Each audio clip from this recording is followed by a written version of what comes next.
Before getting into the video, I just wanted to say that during the time of this recording, yesterday, the producer for the JoJo's Bizarre Adventure anime, Hiroyuki Omori, had passed away. And it struck me because in this video, I do talk about him for a few segments. So I dedicate this video to him. If it weren't for him, then a lot of us, who knows, maybe I wouldn't have gotten to the series that I love so much. So rest in peace, Hiroyuki Omori. Arrivederci. This moment's been a long time coming, JoJo. Just wait a second, dear viewer. This video contains spoilers for part 1 of the adventure of the glorious Jonathan Joestar. So, if you haven't seen it yet, it's only the first 9 episodes. I mean, who would skip the beginning and most important part of the series, right? Who would skip the tale of Mr. Joestar? Speedwagon? I think they got the message. Thank you to M.Liz99 for voicing JoJo, LMAO D4C for voicing young Jonathan, Xanadu Cross for voicing Speedwagon, What a charming young fellow. Seth Trevino for voicing Zeppeli, Andrew J for voicing George, Soggy Usagi for voicing Erina, Tyler DBZ for voicing young Dio, and Eisen the Devil for voicing Dio. Now, to be continued!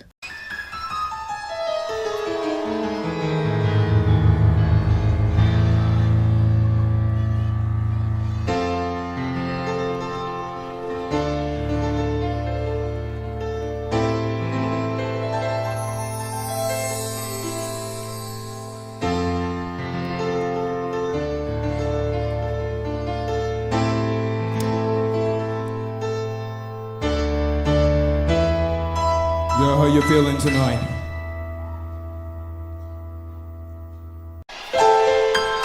Yeah, I'm feeling the water in my brain.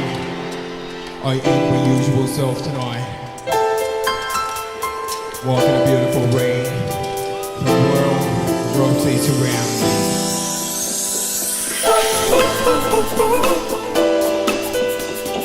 Here's a little something must be told.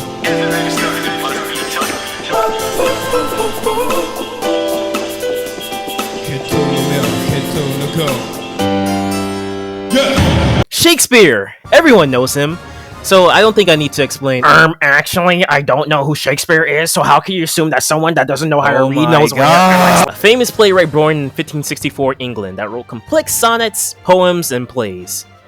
I can't believe I share the same birthday as this guy. He also died on that day too. I hope I don't die on that day as well. He created famous phrases that are still used to this day, famous characters, and of course, plays that are still performed to this day. Those plays dabbling in comedic tragedies, comedies like A Midsummer Night's Dream, and tragedies like Hamlet. Hirohiko Araki! His actual name is Toshiyuki Araki, a mangaka that started his work in 1977 with his one-shot, The Bottle, and from there, his life would change forever. JoJo's Bizarre Adventure is Araki's longest-running series, spanning over 9 parts, releasing in December 1986 or January 1st, 1987 in Shonen Jump, and still going on to this day. And since then, he's gotten a large and compassionate fan base. Sometimes too compassionate. 丈太郎様と結婚してですね、丈太郎様の子供を産むのが丈太郎様と結婚して、やれだぜと言われて、こうペット唾を吐かれて。What did you say to me? JoJo was originally supposed to be a 3-part story, despite now being in part 9, and the original continuity ending in part 6. JoJo was intended to be a generational story, where the main character changes, but their righteous spirit lives in their bloodline, inspired by East of Eden and Roots. Watch Roots, by the way. The Roots is very good. This is something that no one else has done in Shonen Jump at the time, and Araki is known for doing new things that seem taboo in Jump, like wanting Giorno to be female but ended up with Jolene being one after being told to drop the idea. Many elements were in Araki's head at the time when it came to creating JoJo, like his trip to Italy, which influenced the posing that JoJo is known for, the death of his grandfather, which influenced how the end of part 1 goes, hint hint, and buff guys in the 80s like Sylvester Stallone and Arnold Schwarzenegger that made him wonder who the strongest in the world was. Immortality, life, Dracula, and other bizarre things as well formed part 1 of JoJo. But you may be wondering why I brought up these two individuals. Why did I bring up Araki and Shakespeare? One word: tragedy. We love our tragic stories, right? Whether it be a hero that gets unfairly treated by life, or a protagonist that can shift the audience views upon them. Like them, hate them, slightly hate them, or just be indifferent towards them, and be more interested in how their actions shake up the story. Tragedies are probably my favorite genre next to action adventure, because I somewhat enjoy being able to let out my sorrowful emotions to a sad story. I want to cry, I want to be angry, I want a story to build up my emotions, and finally let it all out when it finally punches you in the face with a heartbreaking conclusion. Damn, when I put it like that, it makes it seem that no one wants to sit through a depressing, tragic story. But come on, you guys love tragic stories too, right? They aren't that bleak, right? They're enjoyable. You were the chosen one! I hate you! What the hell is wrong with you? We're a family! Not my niggas. Tiana, Khadijah, Lenny, Carvel, him, her, him. What do I do now? See? Nothing too sad. Anyways, the first part of JoJo is a clear tragedy. And among all the JoJo parts, it's definitely the most tragic, especially with how it ends. The runner-ups for JoJo parts that are tragic are Vento Arreo, JoJolion, and Stone Ocean. But all of them end on happier notes. Well, except for Stone Ocean, depending on how you view the ending. You either cry with your eyes out or are happy at the characters' fates. With how many characters die, with how much the antagonist is a scumbag, and how much the protagonist struggles to overcome obstacles only to lose in the end, yeah, this is a clear tragedy.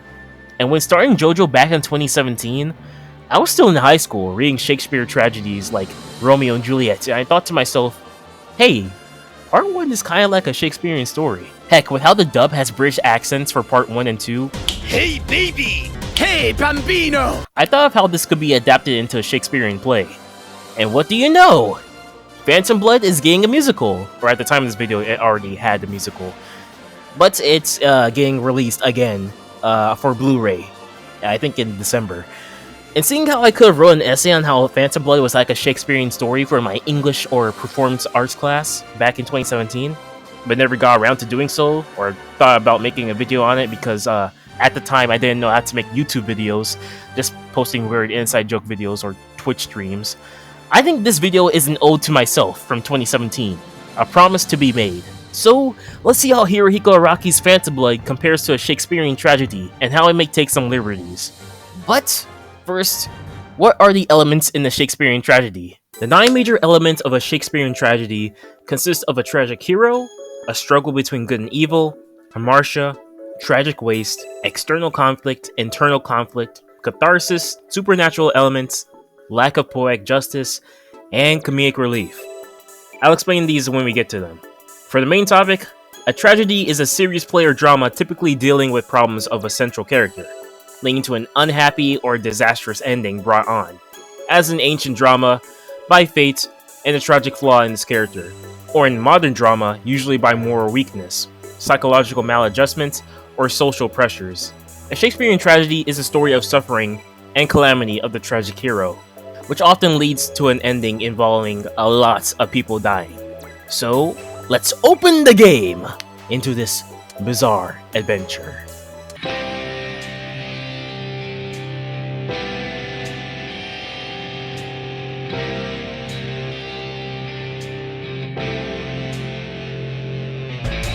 とある物語を聞かせよ」「奇妙な冒険の始まり」「ある少年の青春の物語」このディオだ Act 1.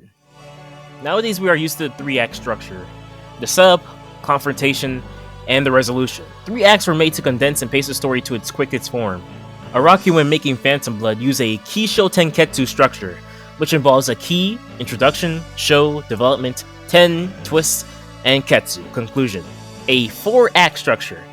I feel like this is close to Shakespeare's 5-act structure that has exposition, rising action, climax, falling action, and the resolution. It should be noted that Shakespeare didn't create the structure, but rather his editor, Nicholas Rowe. All of his plays can fit into any structure anyways. Opposed to the 3-act structure, these latter two expand the second act into multiple sections to give our characters more development, and more time to flesh out the story. Mainly the twist section or the rising and falling action acts. And Phantom Blood flows greatly with the 5-act structure rather than it being seen with 3 acts. Surprisingly so, since the anime is only like 9 episodes and the manga is 44 chapters.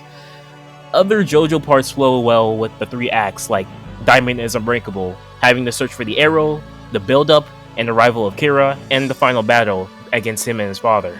Act 1 is simple to understand. It's where you introduce your main characters, the world that they live in, themes, and the problems or goals that face our characters.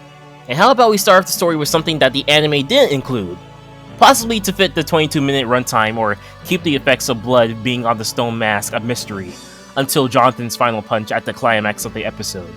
The manga's first few pages already start off with a bit of foreshadowing among the main object of the story, the stone mask. There could possibly be traps out there in the world that are like this or were built by the Aztecs.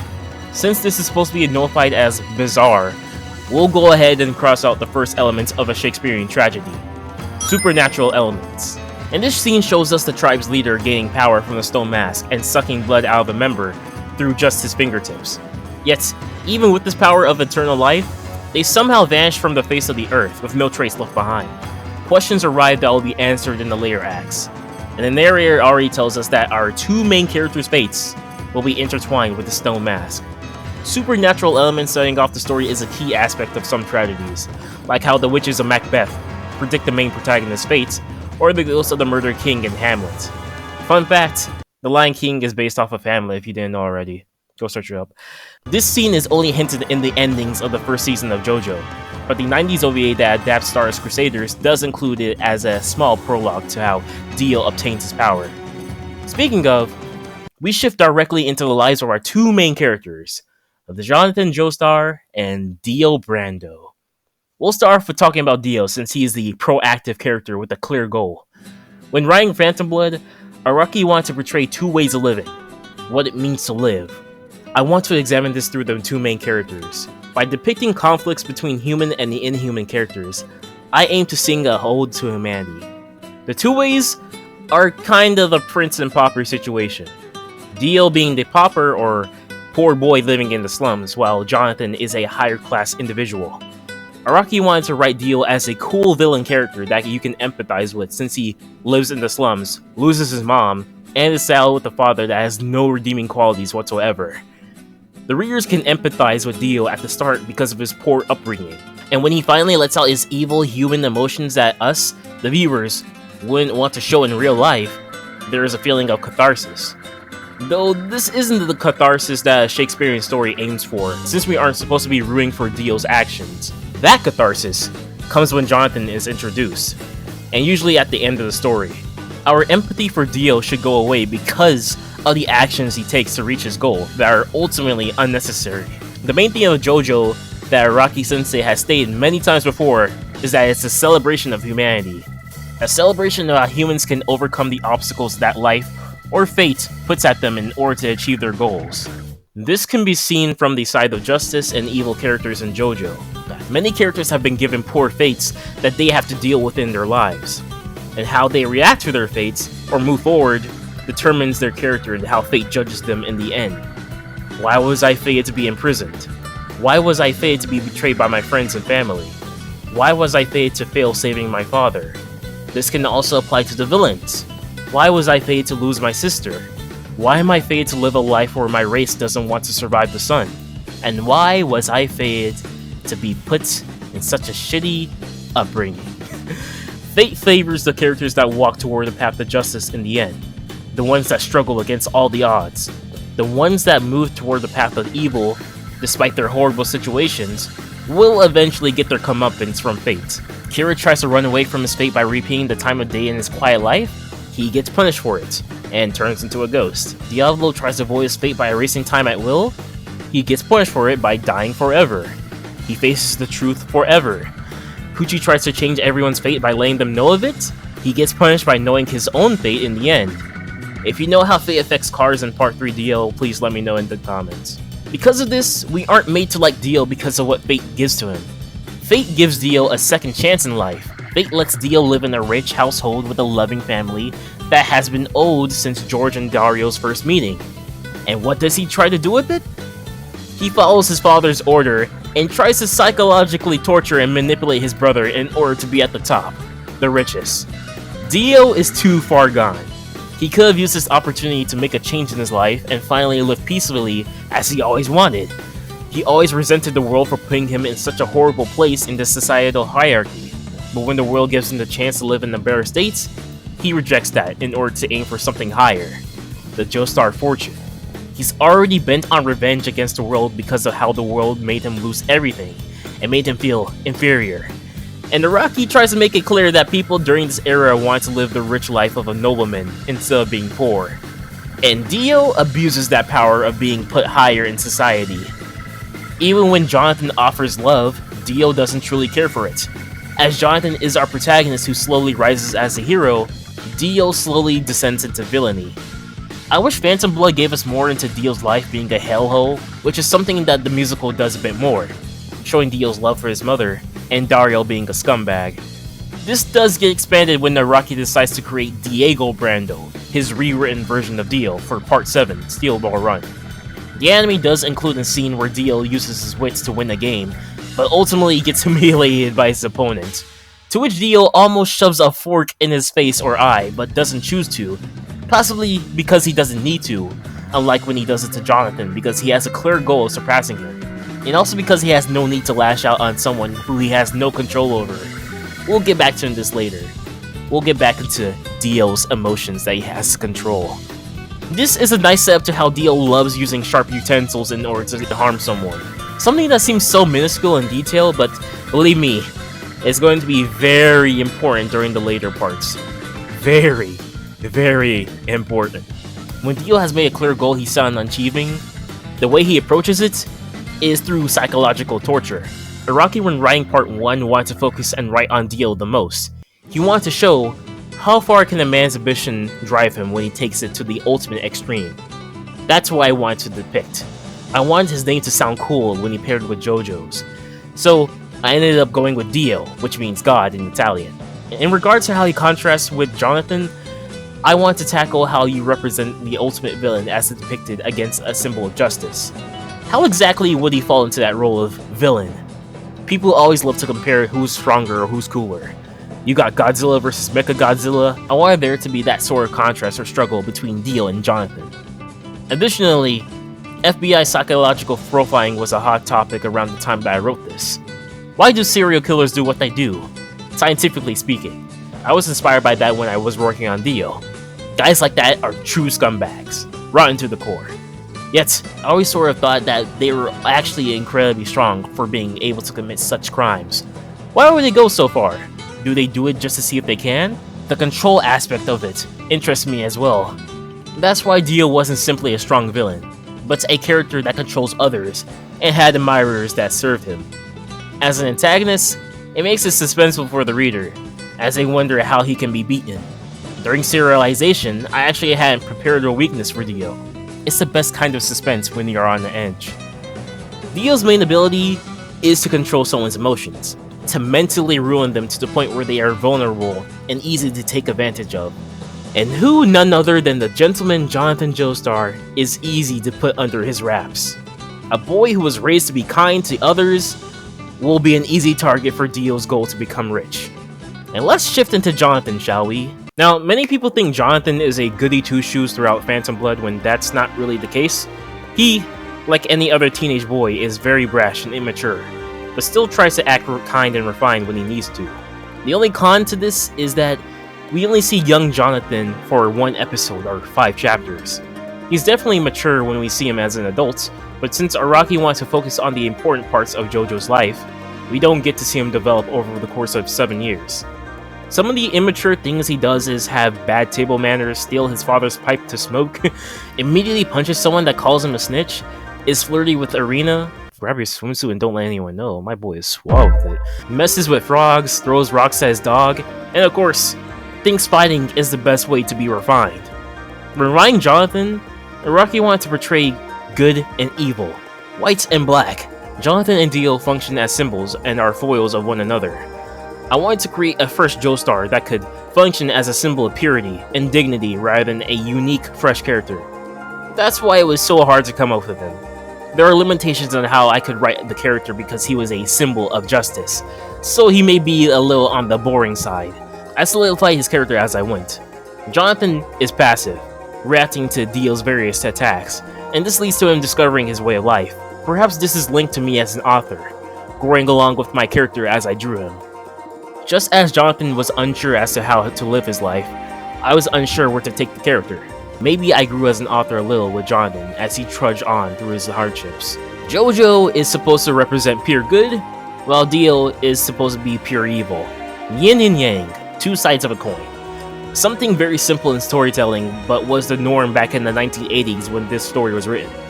And honestly, when first watching JoJo, I loved Jonathan so much, to the point that he was my idol. He was my favorite JoJo. A true symbol of justice that still fought back and never stayed depressed after being poorly treated at time after time. I was shocked to see people call him boring after getting deeper into the fandom, but now I understand why.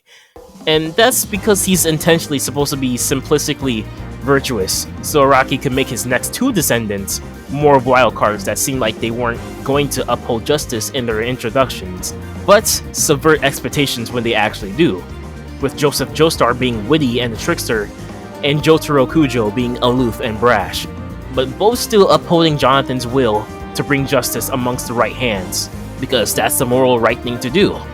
People also criticize Jonathan for being a passive or reactive character, with Dio being active and trying to gain power or fortune, and Jonathan reacting and trying to hinder his evil deeds. But they often forget that every other JoJo before Giorno was a reactive character, and didn't have a goal at the beginning. Joseph reacts to Stroheim and goes to save Speedwagon, and then tries to stop the Pillarmen. Jotaro reacts to Dio, and Josuke reacts to the holders of the stand arrow. And so, we can get the second element of a Shakespearean tragedy out of the way. A struggle between good and evil. Pretty simple to understand. A struggle between Jonathan being good and Dio being evil. Like the duality between Othello and Iago, Romeo and Mercutio, Claudius and Hamlet. I also like how the manga art reminds me of Devilman, or as some of you recognize as Devilman Crybaby. With Jonathan and Akira representing good with having dark hair, and Rio and Dio having blonde hair. It's just a small detail I noticed. I don't know what's with the anime and having dark-haired individuals being protagonists and blonde-haired individuals being fucking psychotic. Anyways, going back to Jonathan's introduction, Shakespearean protagonists are usually depressed or upset at their beginnings. Romeo being heartbroken that Rosaline, I don't know, didn't return her feelings, or Hamlet distraught over his father's death and revenge. Jonathan, however, is pretty happy. He's living his best life. But that only happens for a few pages, so don't worry. Or I don't know, maybe you should worry. Some people say that Shakespearean protagonists are loved by everyone in the beginning because of their status. But seeing how Iago and Rodrigo hate Othello who marries Iago's crush, I'll have to disagree with that. The story conveys that many people yearn to be rich or hate the higher class. And when Jonathan attacks the bullies that mess with Erina, they hate him for being rich. And he does this to become a true gentleman, to become the best version of himself. To be the most virtuous he could ever be, because that's how his father raised him. He raised him to be a Joestar. He even takes out his napkin signed with his name to uphold his pride in being a better person, morally, compared to everyone else. He knows that he'll keep on fighting even if he'll lose. Epic foreshadowing. And this determination gets challenged when he meets his adopted brother, Dio. The third element of a Shakespearean tragedy we can address is that it must have a tragic hero. There are two ways to achieve this. To have the hero face tragedy through an inevitable fate, or because of his hamartia, or tragic flaw. We'll talk about hamartia later to see if Jonathan fits in that category. But in regards to fate, Jonathan is without a doubt a tragic hero because he is the most miserable character in the part. Tragic heroes usually are of high status and are important to others because of their personality, but that is almost taken away because of Dio. I think we can all agree that we'd be miserable if we have to live with a brother like Dio, and have to uphold manners in front of our father towards Dio. In the span of 5 chapters or 1 episode, Dio kicks Danny, harms Jojo, who tries to take his bag upstairs, tries to look more intellectual in front of his father, letting Jojo being abused, because that's what strict parents do. If Ben has 6 apples, convinces father that Jojo has been spoiled, takes Jojo's allowance to bet on him being Jojo in a boxing match, brutally and unfairly beats him up with foul, lies to his friends that Jojo is a snitch, causing Jojo to be lonely and everyone hating him, steals his watch, and he gets rid of the 2 positive things that made Jojo have a little spark of happiness during the stressful event. Jojo is a tragic hero because he's living a tragic life. And one scene in the manga that really gets to me is when Jojo turns to the picture of his dead mother, the one person that he thinks would understand his pain during a time of being alone, and his father mistreating him. He is truly alone. I'm so lonely. I'm going to die here on my own bed, drowning in my own tears. And no one will mourn for me when they find my body. I wonder if they'd even let out a sigh for me.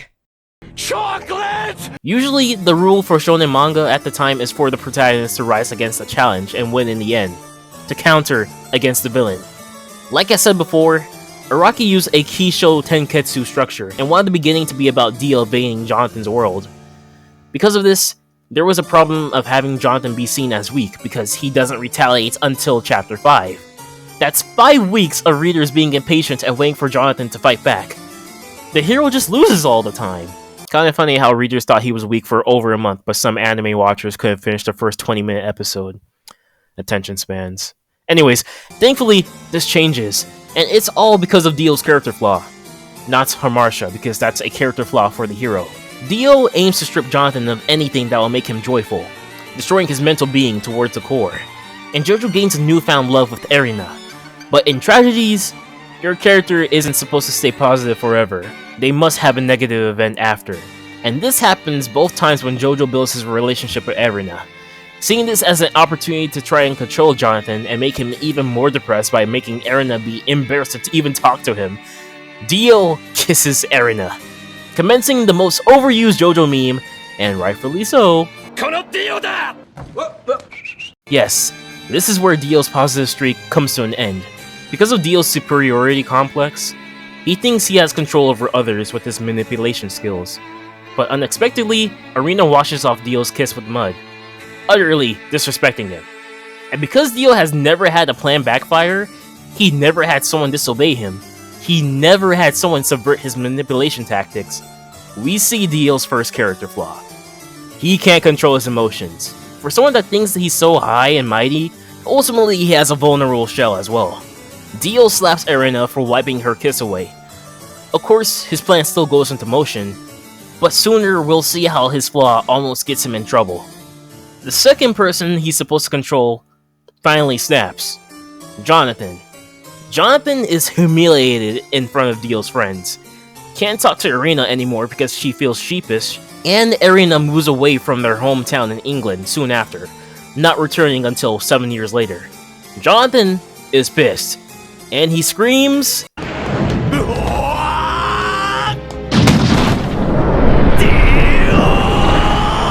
Dio isn't surprised by this since Jonathan would eventually get mad if he was pushed far enough. And to keep Jojo in his place, he'll have to beat him up in the fight so he'll know that he can't challenge Dio ever again.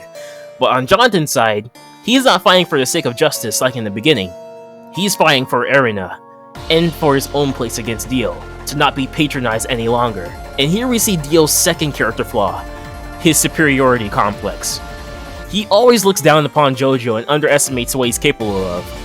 His world is soon turned upside down when he realizes that when pushed back to the brink, energy, Jojo will always fight back for honor. Something that Jojo had said in the beginning, that no matter what, he'll fight even if he's going to lose. And here we have the fourth Shakespearean element, catharsis. Catharsis is when the audience releases their emotions that have built up throughout the play. And this catharsis is supposed to be fulfilled every time Jojo gets back at Dio and beats him. This is also why the anime's first episode is amazing, because rather than having watchers wait constantly for Jojo to beat Dio, he does it at the end of the episode, finally fulfilling the audience's hatred and wrath towards Dio for making Jojo's life a misery. Jojo humiliates Dio and shows that he's not to be reckoned with. A nice quote that Araki puts at the end of chapter 3 is from Frederick Langbridge. Is that a name? Frederick Langridge. Okay, yeah, okay, good. Two men look out throughout the same bars. One sees the mud, and the other stars. I think this applies to both of our characters. Good and evil. When Jojo and Dio face tragedy, they both become vulnerable. The one who looks at the mud, the one that focuses on the negatives of life, is Dio. He focuses on his past and uses it for revenge. And when he's being downed or humiliated, he lashes out his anger or starts to cry in front of Jojo for even winning against him. I'm supposed to be superior. No one lower than me is supposed to beat me. The one that tries to break Jonathan's shell has his own broken. What an irony. The one that looks at the stars, however, is our hero, Jojo. Like I said before, no matter the odds, no matter how many friends have turned away from him, no matter if his first love moves away, no matter if his dad thinks less of him, Jojo will always fight back and focus on the positives in his life. He tries to enjoy his love with Erina. He thinks of Danny as his only friend. And he doesn't let Dio try to get the chance to control him any longer, even if he might have lost. Two people can have different outlooks on life, two different perspectives on the same thing. And to bring up Dio's flaw again, his emotions almost cost his plan to take over. His next action is to take a knife out and stab Jonathan, someone who breaks him. A nice callback to the earlier in the episode where he tried to stab someone. Dio acting irrationally almost ruins his chances that he set up since the beginning. But fortunately for him, George only saw Jojo beat Dio down, and grounds them both. The stone mask also activates from Dio's blood, and Jojo sees this. How bizarre. Epic foreshadowing. The constant struggle between good and evil is still at play when Dio is being down. The need to one-up Jojo and make him know that he's still superior continues the cycle. And because George had told him that Jojo became friends with Danny after the dog saved him from drowning, Dio is shocked that a human can be friends with a mutt. And the first act of our story ends with Dio getting back at Jojo and burning his dog alive. Funny enough, or not funny enough, he blows up in the musical, which is freaking crazy. Look at him, trying to act like he didn't do it and get close to Jojo. Sick bastard. Dio must not let go of his plan that Jojo must not have love or any companions. Jojo cannot convince his father that Dio killed Danny anyways, so he doesn't try to. The side of good and evil is back to being equal at the end of the episode. The struggle between justice and wicked will constantly keep happening until it comes to a tragic conclusion. And at the end, Dio monologues about his flaws and Jojo's burst of strength, while Jojo walks home, lonely and sorrowful, not being able to talk to his girlfriend ever again, and finally cries that he lost his only friend, Danny. Act 1 ends here. The themes of good versus evil, Dio not controlling his emotions, Jonathan trying to look for the positives and fight even if he'll lose, and Dio's goal of breaking down Jonathan while aiming for the fortune is still established, as well as the supernatural elements that is foreshadowed to be used in the future. This is JoJo's youth. Fun fact, this part wasn't called Phantom Blood, but Jonathan Joestar, his youth. Part 2 was called Joseph Joestar, his proud lineage before being changed into battle tendency. Part 3 was called Heritage for the Future before being changed into Stardust Crusaders. Part 4 was just called Josuke Higashikata, really original name there. And Part 5 was called Golden Heritage before being changed into Vento Oreo, or Golden Wind. Everything else had the same. And now, to be continued into Act 2. How was your first day at school, boys? I hope you two got along. Oh, it was marvelous, Mr. Joestar. Jonathan and I get along fairly well. Listen closely, you swine! I better not hear you play those records as I study. Got it? But we just bought that record player yesterday! It's brand new! Dio actually punched me right after that, Father! Jojo! Haven't I told you already not to interrupt a guest when they are speaking? Yes, Father. Sorry, Father. As I was saying, I recently won a boxing match and made new friends as well. Oh, that's wonderful, Dio. Try to dodge this, Jojo!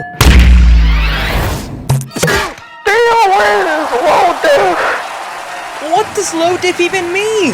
Yeah, that makes sense. Actually, Father, Dio is the one who beat me. Jonathan, you lost your first boxing match? You put shame on the Joestar legacy, and stop interrupting. Sorry again, Father. I also had my first kiss, too. Oh, Dio, I never knew you had charm. Your first kiss wasn't with JoJo, but it was I, Dio! I had my first kiss in 2nd grade, you jackass! Damn it! Actually, wait. You kissed Erina?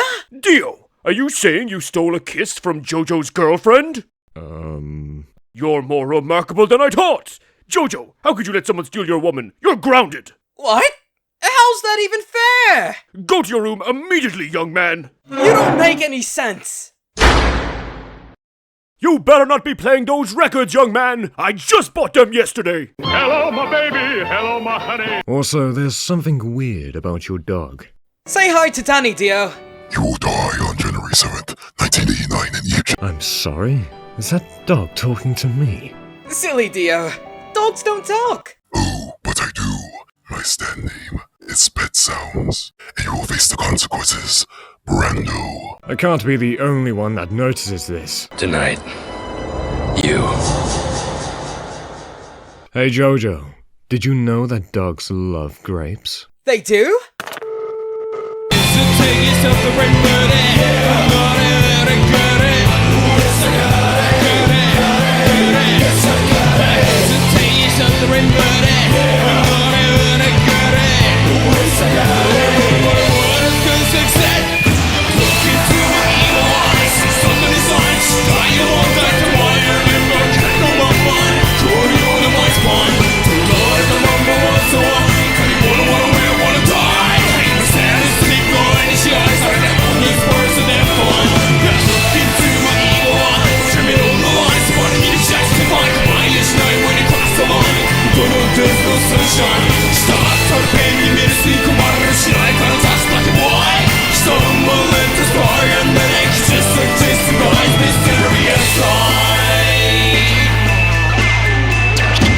Act 2, Rising Action.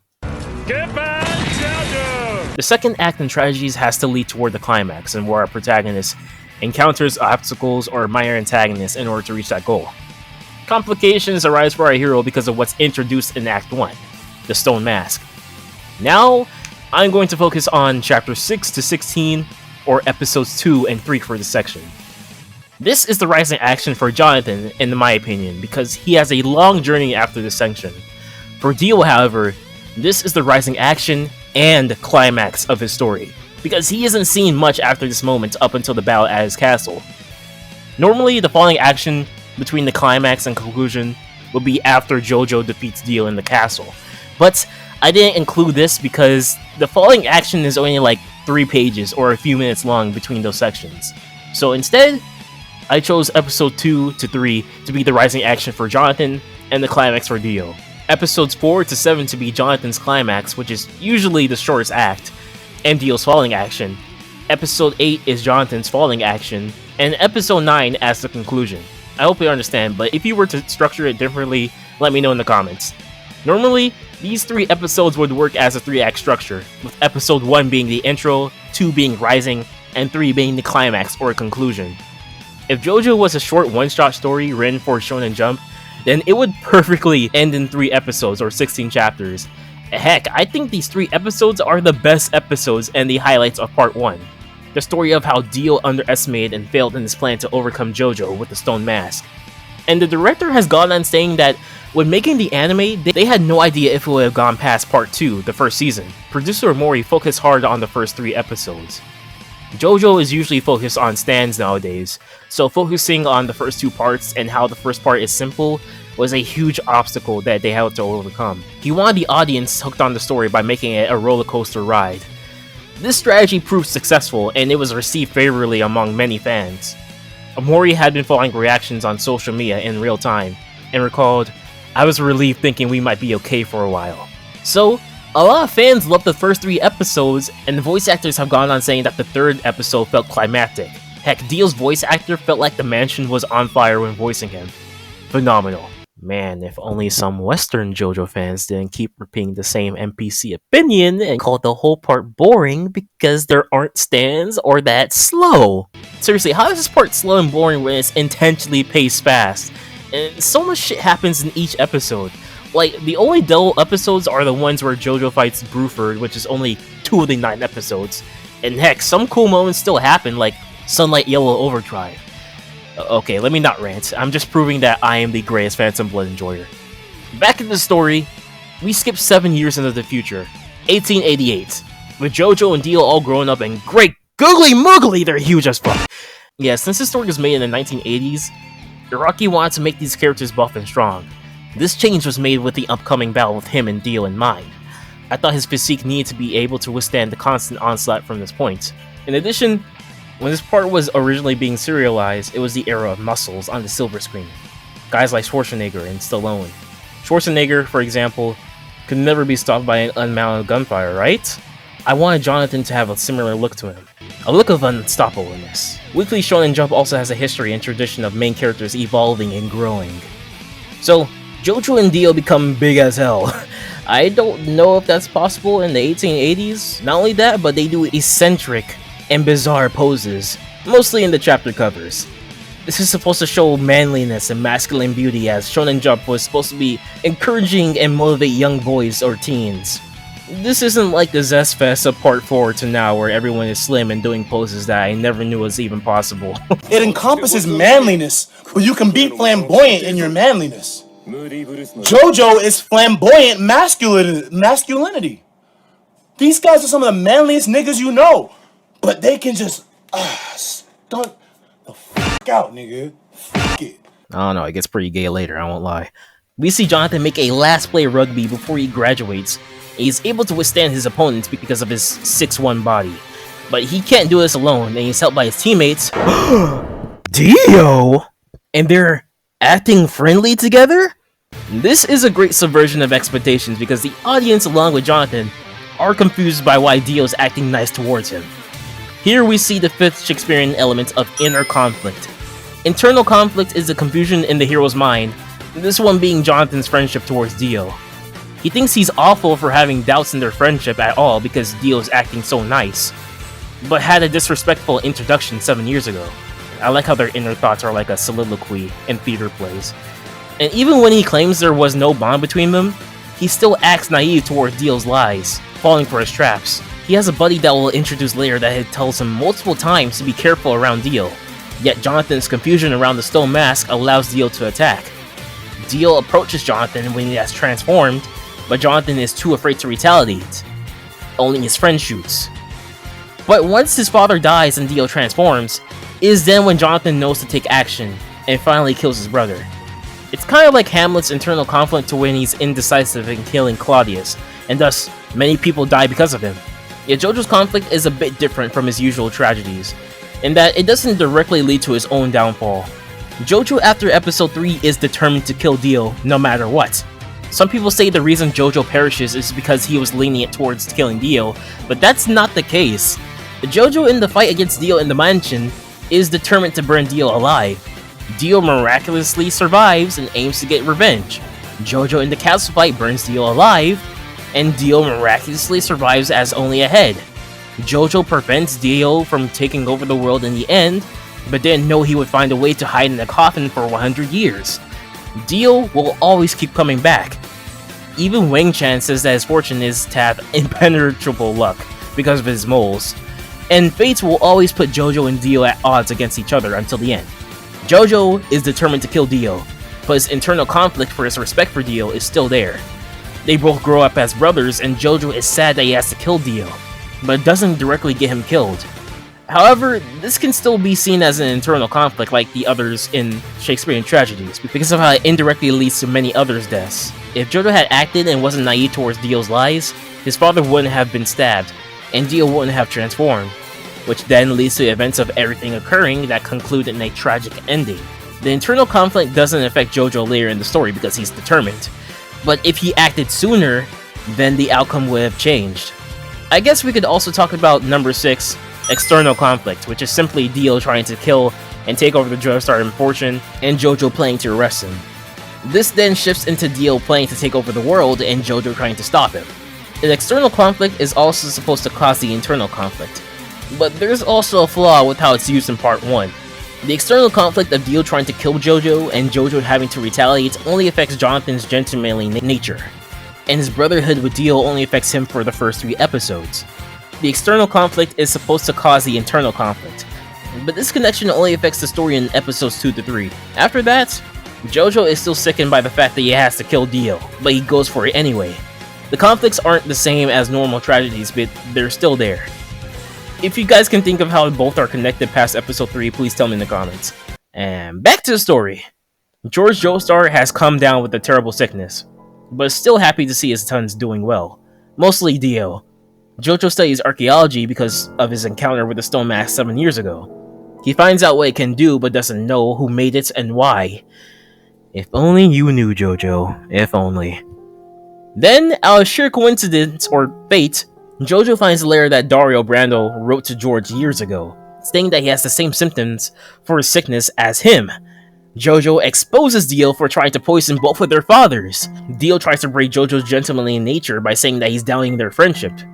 JoJo almost lets his character flaw give in, but asks Dio to swear on his father's honor that he's innocent. And here we see Dio's last character flaw, and the irony in it. He can't respect his father. He tries to disassociate himself from his father, but ultimately acts like him. He is a hypocrite. Dio and Dario were given the same chances in life. Dario was given the chance to use George's money, but ends up wasting it on a bar that gets run down. Dio was given a chance to use George's household, but ultimately wants more. Dio complains that his father caused his mom to die through abuse and stress, leading him to poison Dario. Yet, Dio abuses women himself. Dio hates Dario for being a drunkard, yet he hates himself for drinking just like him when his emotions get out of hand. The reason Dio decided to come this far is because of Dario's want for Dio to become the richest, only for Dio to unnecessarily take it up a notch and try to kill the Joestars. No matter how much he tries to deny it, his father's Brando blood runs through his veins. He is just like him. He also haunts him in the musical, which is neat. And because of his other character flaw of not controlling his emotions, Dio lashes and punches Jonathan, exposing himself. JoJo is convinced that he has to arrest Dio, and Dio, once again, underestimates JoJo by trying to poke his eye like he did 7 years ago, only to be thrown off a balcony. The path of our two characters head into London as JoJo tries to analyze Dio's poison, and Dio tries to test the stone mask to kill Jonathan, like it were an accident. Duality is shining here. JoJo meets a man named Speedwagon, and literally kicks him into being a good guy. Speedwagon is astonished by Jonathan's noble fortitude, not hurting Speedwagon or his pals more because they have families as well.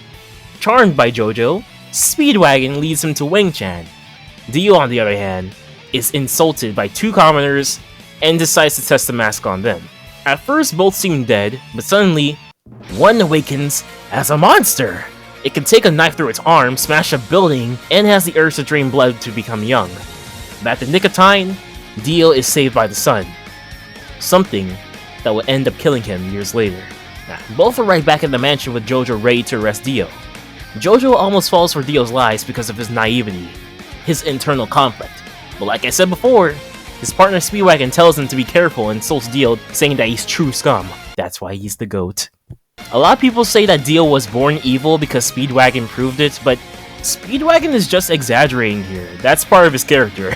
He's the narrator, sometimes. For someone that narrates a lot and shouts while doing so, why would he know that Dio was born evil? Dio had a chance by fate to live happily, but squandered it. Who knows, maybe he was destined to do this because he doesn't know his fate. Something that's important in Part 6, Stone Ocean. Dio learns that his plans crumble because he's only human. Humans have flaws. They will always lose because of coincidence. So, why not move on from a human desire? Move on from wanting money. Aim for the highest goal. Aim to be something greater so that no one, not even the coincidence, can hinder you. And so, Dio... Dio stabs George, who lunges towards JoJo, and activates the stone mask. Dio uses the Joestar's human blood to change his own into phantom blood. Say that again? The policemen shoot him and he's seemingly down. George dies in the hands of his own son, passing his spirit towards him, foreshadowing the passage of spirit in the Joestar bloodline. This happens because of George's character flaw, having to be noble towards even the most scummiest of people. Part 1 and Shakespearean stories have a lot of dramatic irony. something the audience knows but the characters don't. Romeo doesn't know that Juliet is faking to be dead, which ends up in them both dying. Othello kills Desdemona because he thinks she's cheating when she's not. And the entire part happens because George thinks Dario saved his own life, and owes his life and money towards him. How unfortunate. Yet, when it's revealed that he knew Dario stole his ring, he said he'd do the same thing when he was poor and decides to give it back, as well as releasing him from prison. He even thinks Dio did this because he held JoJo to a higher standard. Poor fool. But no time for somber moments since Dio's back up. This is Dio's climax, pause. His big event, pause. The point of no return. Dio is a vampire, a phantom, yet JoJo doesn't know it. Some people complain about JoJo not knowing what a vampire is, but given how this takes place in the 1800s and Dracula was released a year before, I cut him some slack. Dio kills the guards and even Speedwagon is afraid. Dio is no longer on the level of humans. He makes sounds like a creature, and even insults their lower power.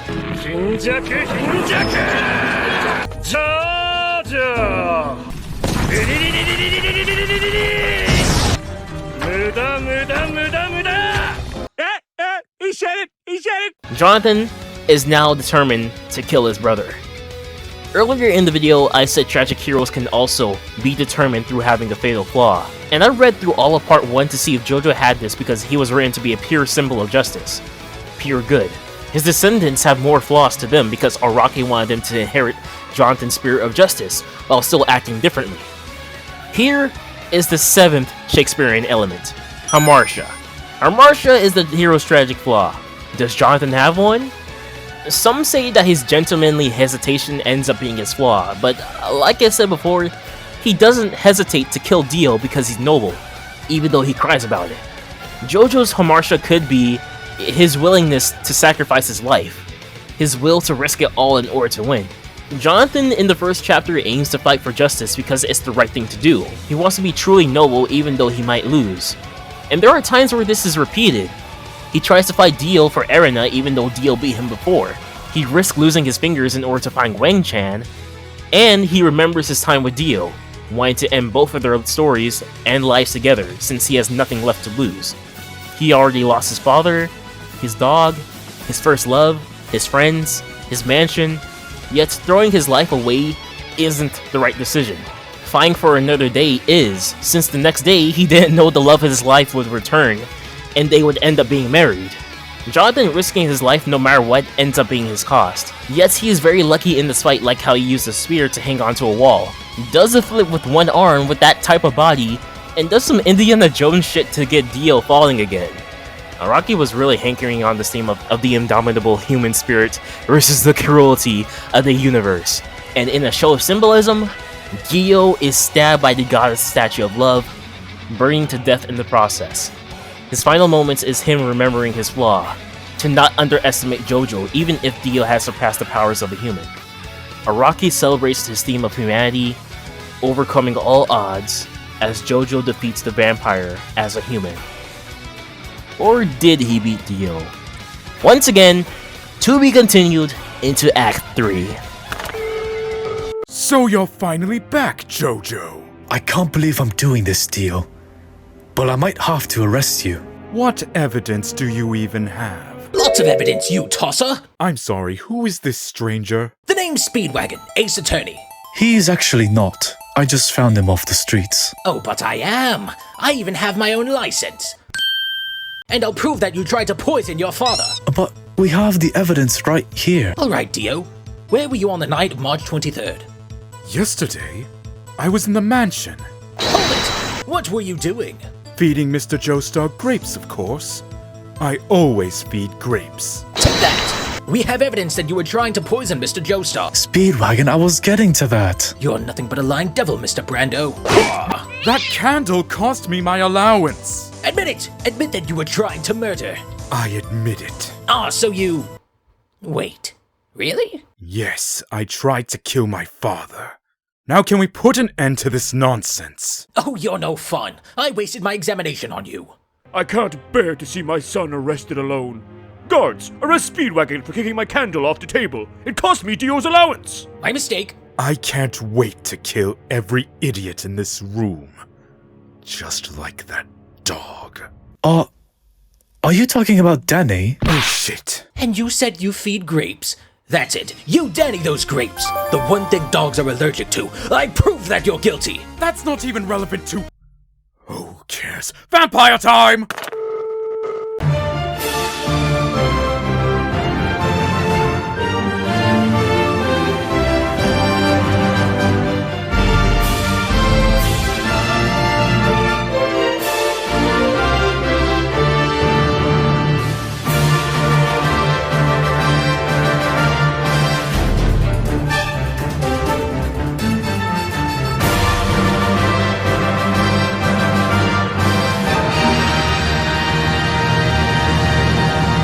Act 3. Climax. Climax is the point of no return for our hero. Because of his decision, he must go through a series of events that unfold in the conclusion. Jonathan starts off depressed, but that goes quickly away as his childhood crush returns, and they build their relationship quickly again. But your arm! It's broken. You shouldn't have caught me. You caught me long ago. Speedwagon doesn't have to help him in this situation and withdraws coolly. The next character introduced in the story will change JoJo's life forever. That man is William A. Zeppeli, who's named after the band Led Zeppelin. Ding ding. Araki stated, quote, "I like teachers who are silly and make you wonder whether or not they're missing a screw up there. Like in Jackie Chan movies.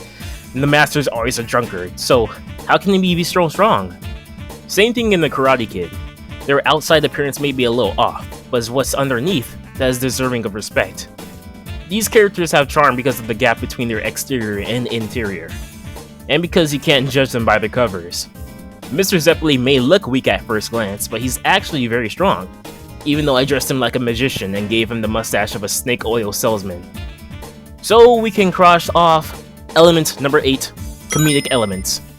Part 1 doesn't have much comedy, especially if you're watching the anime, but Zeppeli and Speedwagon give off a fun dynamic and both of them have pretty fun moments. Zeppeli looking so odd in the things he does, and Speedwagon is goofy as well. JoJo and Zeppeli share the same fates as well that will hint at JoJo's fates in the end. Zeppeli had lost his father to the Stone Mask, his crewmates as well, found the strange man that knew about Hamon, and went the rest of his life training Hamon in order to defeat the Stone Mask. Zeppeli is the teacher and JoJo is the student in this dynamic, teaching the lessons of Hamon, yet both of them lead similar lives. Something that will get expanded when Araki writes Part 7, Steel Ball Run, the dynamic between Gyro Zeppeli teaching Johnny Jonathan Joestar the lessons of the spin. Hamon also adds to the duality of good and evil between Dio and JoJo. JoJo uses Hamon, a symbol of the sun, the thing that vanquishes vampires, has flaming powers, a consistent breath, and uses or brings out the life in objects. Dio uses vampiric powers, a symbol of the moon, creatures of the night, the thing that vanquishes humans. He has ice powers, a chilling breath, and takes away the life of humans. Duality of Sendo and the Stone Mask. Their bloodlines are connected. JoJo's Hamon blood versus Dio's Phantom blood. That's why they call it that. Zeppeli gives Jonathan the choice to learn the Sendo in order to defeat Dio, and JoJo takes the offer, completely altering his life going forward. He also doesn't let Erina know about what's going to happen, causing her confusion that happens in the conclusion. This act is similar to the hero's journey. Like I said before, JoJo could have been a one-shot series where it ends with Dio failing in episode 3, and then it just ends after that. The only problem is that there's no adventure. It would just be JoJo's bizarre event with my brother. From episode 4 to 9 is where we get the adventure. The hero's journey has the call to adventure, the Stone Mask being missing and Zeppeli's offer, the mentor being Zeppeli, crossing the threshold of learning Hamon, new allies like Poco and enemies like the Dark Knights or Wang Chen in the manga, their approach to fighting Tarkus, the ordeal of almost dying to Tarkus, but being reborn with a new power. The reward is crushing the Stone Mask and Dio, the road back being JoJo marrying Erina, and being grateful that everyone's alive. They atone with each other, and the journey ends with JoJo fulfilling his wish that he'll fight despite losing. The major difference between this and the hero's journey is that the journey is supposed to change Jonathan, but JoJo doesn't develop much as a character past episode 3. That's not to say it's a bad thing, since the first JoJo that develops over the course of their own parts is Jolene Cujo, and every JoJo after her. But in the end, JoJo doesn't learn too much that changes him drastically. Also, a hero's journey usually ends in a happy ending. This story doesn't. We're going to skip most of the events over Act 3 because they're just fighting moments. Our three heroes head off to face Dio. Zeppeli teaches our hero Sendo as he faces Wang Chan, Jack the Ripper, and the two biggest obstacles, Tarkus and Bruford. Two knights that have been cruelly mistreated by fate and that bitch Queen Elizabeth. Down with the queen! Wait! Does the queen have that yacht? This fight shows how much of an extraordinary human JoJo is.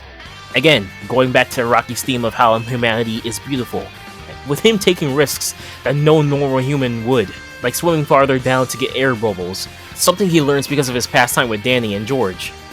Funny how his dog saved him from drowning twice. Best JoJo character. JoJo beats Tarkus with his turquoise blue overdrive, red scarlet overdrive, metal silver overdrive, and of course, Sunlight Yellow Overdrive! It's almost like an aura barrage.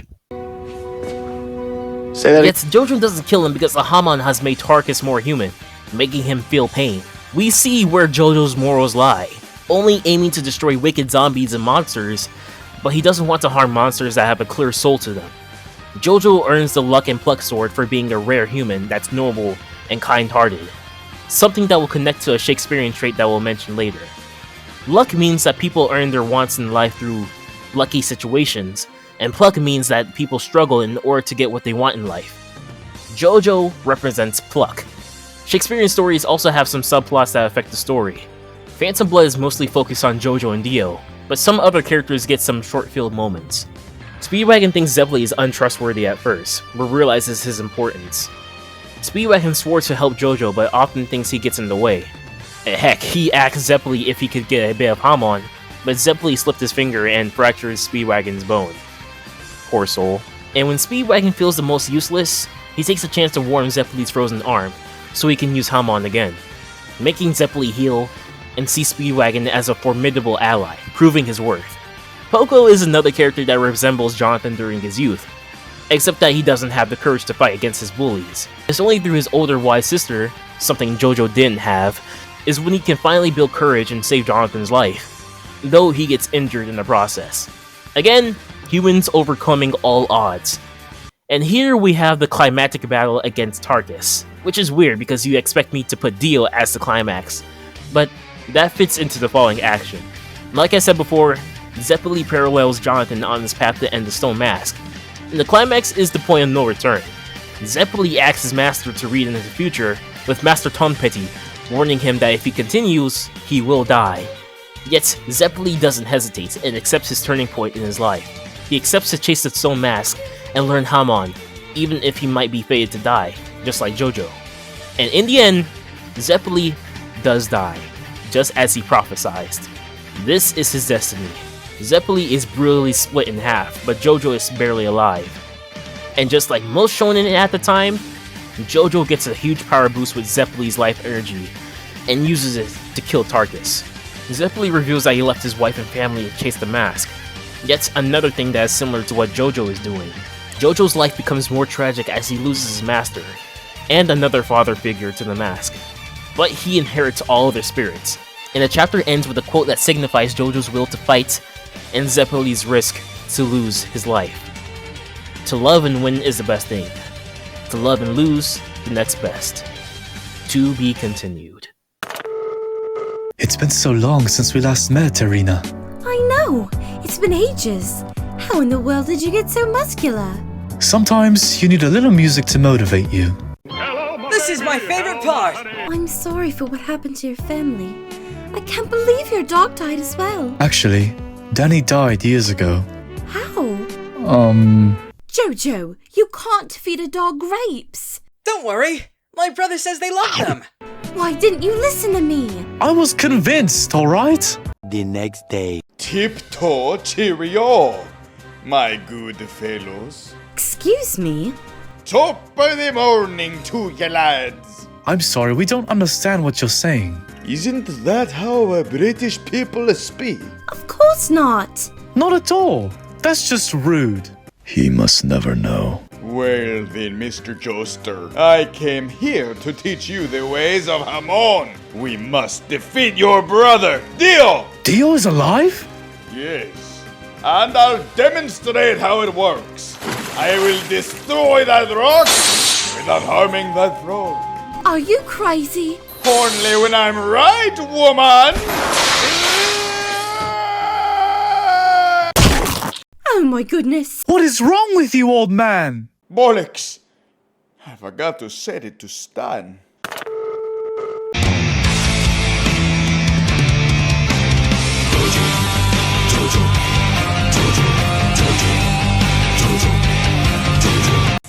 Act 4.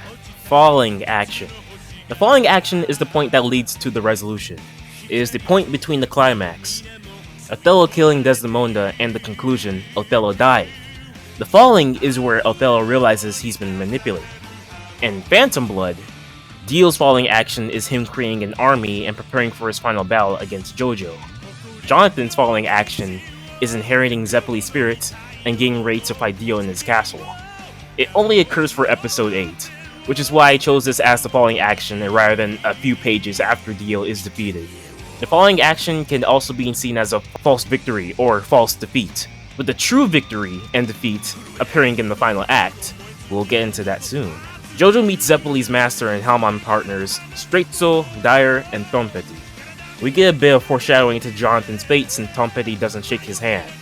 If he did, he'll know JoJo's future and might change it by accident. Foreshadowing everywhere. Skip a few fights and we finally have the final battle with JoJo and Dio. Looking at their characters, these two act a bit differently than their first encounter. Dio respects Jonathan, not only because he managed to survive the zombie onslaught in Dio's first battle, but also because they grew up together. Dio didn't want to kill JoJo through his minions, but seeing as how JoJo made it here, he takes matters into his own hands. Dio's character flaw of underestimating others is gone, and he takes that into full consideration when fighting JoJo at his greatest in this battle. JoJo, on the other hand, changes in that he doesn't fight with nobility. After all that Jonathan has lost, he aims to kill Dio for revenge. He doesn't take his father's plea to treat Dio like a brother because of all that's happened. It's too late to treat Dio with respect. And JoJo claims that he'll kill Dio. But before that... yeah, it doesn't work. Waste of a character. Back to the fight, Dio has fully succumbed to his powers of a phantom, not being able to act like a human and shouting words like there it is! He thinks humans still can't surpass limits, but JoJo proves him wrong. Humans can surpass their limits and overcome all odds. The fight plays out like a typical shonen battle and JoJo finally wins. JoJo acted cold and blunt in saying that he felt no guilt for killing Dio. But a part of him is lying. He cries for Dio. Why? Because he grew up with Dio. There was never friendship between them, but he still offers Dio his brotherhood. He's still noble as a Joestar. It may seem weird to some people that a man would cry for such a despicable person, but JoJo is humble. Despite everything, he still cares about Dio. And so, Dio dies. Or does he? The chapter ends with Dio disconnecting his head from his body in order to get away from the Hamon. His last attack was some random laser eyes. What a waste of an attack. Surely it won't come back to hurt JoJo, right? Right? He falls to the ground, awaiting a new body. This is a false victory since Dio is still barely alive, and the story foreshadows taking someone's body. And Speedwagon, yet again, exclaims into the sky that they've won, when that's not really true. It seems that everything will go well in this act, but the opposite happens in the final act. To be concluded. We meet once again, JoJo. You put up a jolly good show. I'll give you that. A jolly good what? Oh, great. JoJo brought more bumbling buffoons that I have to deal with. Hey, in my defense, I didn't know that he was sane for most of the journey too. I think he's just racist. Oh, don't pull that card with me. I know British people talk like this. I'm just not from the country, that's all. He must never know. Now it's time for all of you to perish. How about I take the beans off your toast, young man? How about I put pineapple on your pizza, you Italian geezer? Dio! Nani will suda! Yuru-san! Oh, I am going to kick your whiny ass! 12 seconds later. Jojo! How did I do? You didn't even last 10 seconds in the battle. I keep forgetting not to set to stun. I'm sorry it came to this, Master. I'll say my last words, Jojo. You were always my favorite son. Hey, can I take your hat as a parting gift? Wait, I love that hat. I think that means yes. Damn you, Speedwagon.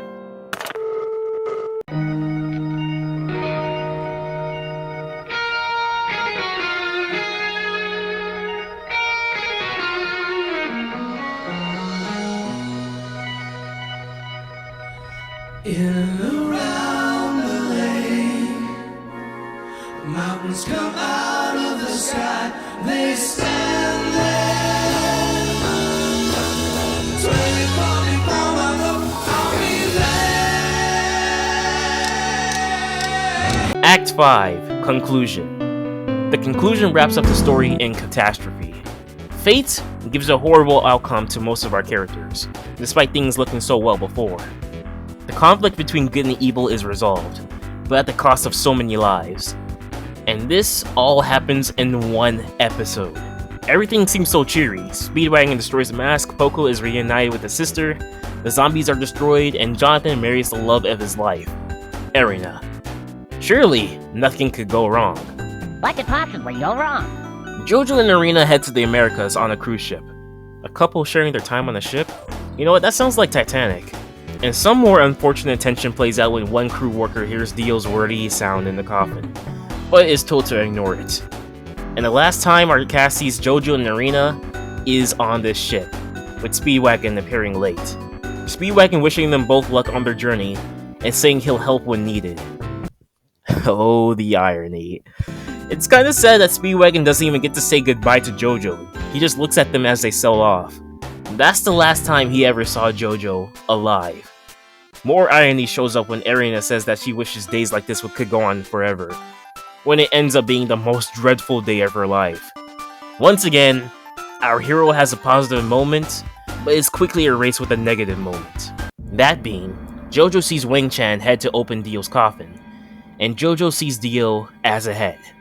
Dio claims that he respects Jojo, and that fate somehow controls their battles. Jojo is the reason Dio got the mask, but is also the one who kept defeating him. There will always be a cycle of Dio gaining an advantage and losing, a cycle of good and evil fighting, a cycle of their fates intertwining and facing each other. Maybe fate or some god controlling their fate is determining their outcomes. And for Dio to be at peace, he must accept the man who he respects. He must intertwine the Brando and Joestar bloodlines. He must combine the Hamon blood and Phantom blood by taking Jojo's body and living the rest of his life with it.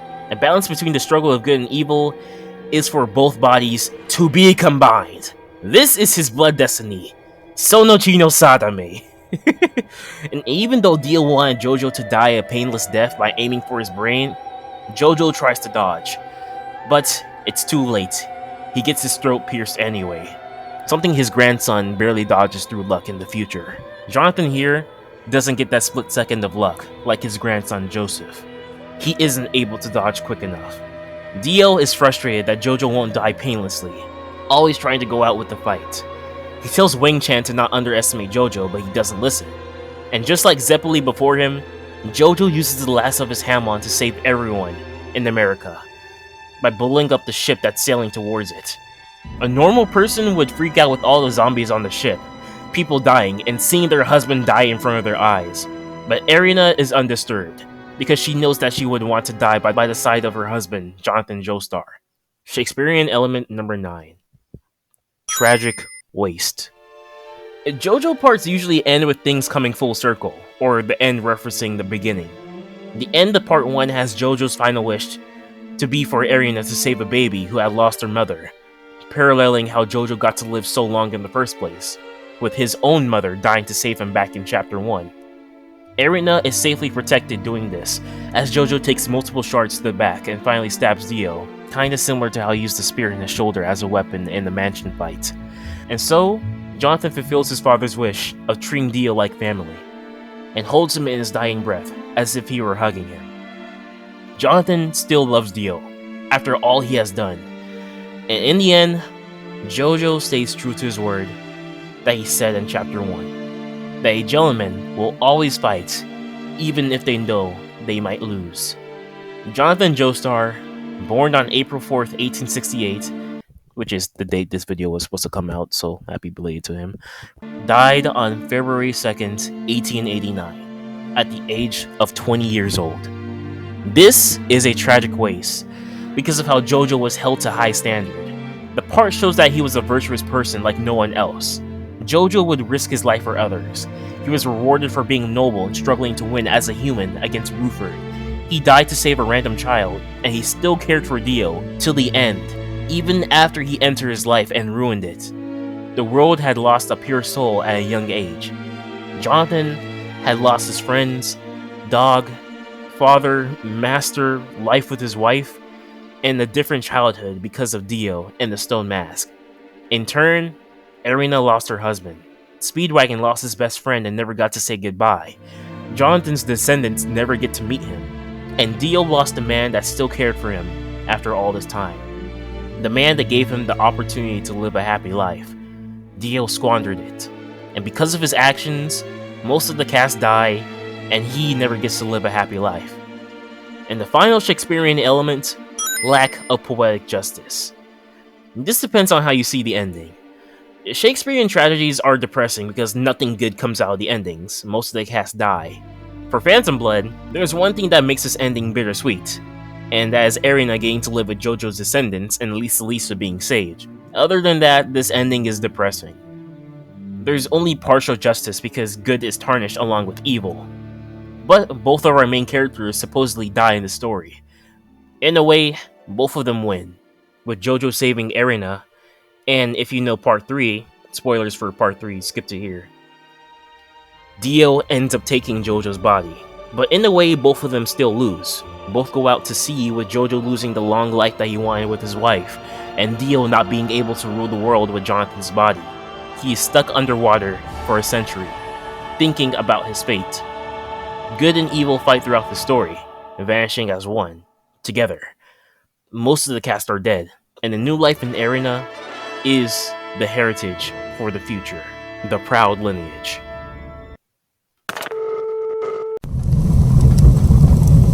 This is fine. Who knew it would come to this? At least Erina is safe in that coffin. It's really hard to breathe in here. Hey, Dio.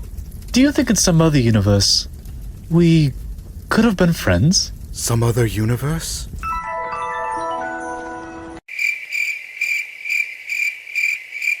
Fuck you, Johnny! Fall off your horse. Hell no. Well, at least we'll die together. Wait, how can I hear you? I pierced your throat. I don't know, Dio. Wait a minute. My stand name is Pet Sounds, and you will face the consequences brand new. That damn dog. Wow, what do I say? I've always wanted to make this video back in like 2017 when I wasn't a YouTuber. It was just a cool thought I had in my head when reading Shakespeare and watching JoJo for the first time. And now I fulfilled that promise to myself. I was hooked with JoJo from the start because of the dynamic between the main characters. I think Jonathan and Dio have the best duality in JoJo, next to Josuke and Kira, or Johnny and Valentine. Jonathan was my favorite JoJo for a long time because I looked up to him. He and I lost mothers at a young age and felt depressed through our teenage years. Though I will say JoJo's life was worse because I never lost my family and friends, or had a dog, to a brother of mine. Yet he showed me that humans are truly beautiful in how they trudge through the obstacles life and fate gives them. A noble man that people must follow in order to be truly pure humans, truly good. And all of his descendants follow his spirit. I cried at the ending because I had never seen a series kill off such a pure soul in such a short span of time. Never kill off their main characters so quickly. Most of his descendants get to live, but Jonathan dies while having a horrible life. Yet, he's still happy. Phantom Blood is very underrated and works great as a tragic beginning. It's the start of a story that was supposed to be a trilogy, but ended up being 9 parts. And it pains me whenever I see someone call it boring or slow, when it gives us all to be paced fast, and introduces us to new bizarre things each chapter or episode. It's not supposed to be skipped because it's the backstory and development of Dio, his tragic beginning, how he messed up everyone's lives, including his, when he could have made a better choice. Very weird to say skip the first part when so much of it is supposed to pay off in parts 2 and 3. If you don't like a part, that's fine, but don't tell others to skip the f***ing beginning. I love part 1 with all my heart. I can't wait to see the Phantom Blood musical when it gets put on Blu-ray in December. Thank you Hirohiko Araki. Thank you Jonathan Joestar for changing my life and influencing my personality. Happy belated birthday. Subscribe, comment, keep breathing so your Haban blood can keep your aura blazing. Over driver!